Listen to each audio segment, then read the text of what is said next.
Christine O'Donnell, who nobody remembers because she basically vanished. Is she back? She's back. You just mentioned her. You didn't even remember her name. She was just a woman who went on. No, I remember the witch part. I right. Remember her name she was the Senate candidate in Delaware. She was a Tea Party. She was the one. I mean, to me, that was the most classic. Everybody likes to talk about the Aiken race in Missouri, and that was an important race because somebody was spouting a crazy theory about being raped and therefore not getting pregnant. That is a classic kind of theory that goes around in right-wing circles. That never has to actually go through the scientific process. Just gets accepted as reality and repeated. Right. So that was important there. But their test as to whether or not it's true is whether or not it's emailable. Exactly.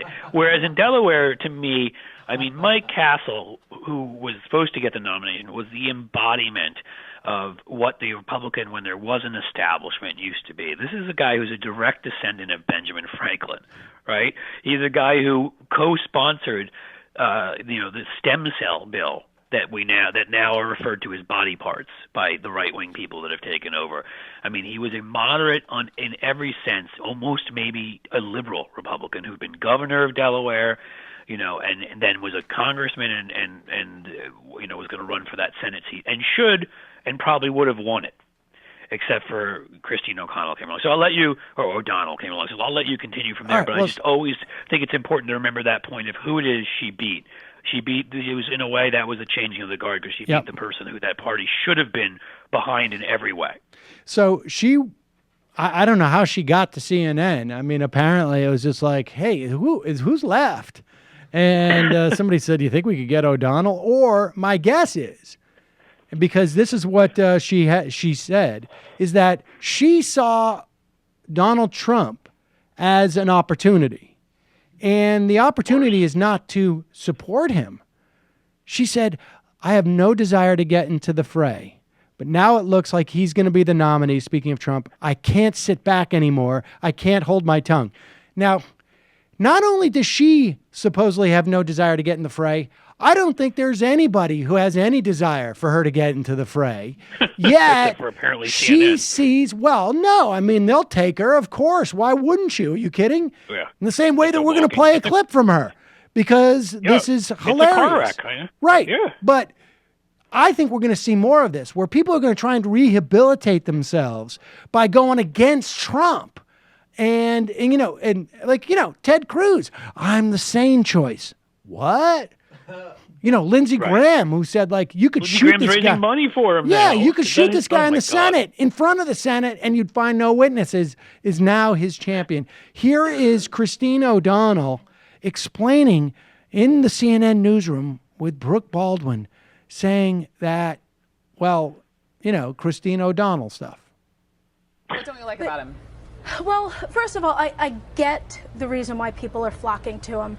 The average middle-class American, especially the white male or the immigrant who's come here legally and had to work hard and pave their own way. Like the father we just spoke with. Exactly. Republican women. Exactly. They have been told to sit down and shut up, to take a backseat to political correctness, and every time they get pushed aside to make room for what is politically correct, and they see our leaders ignore them.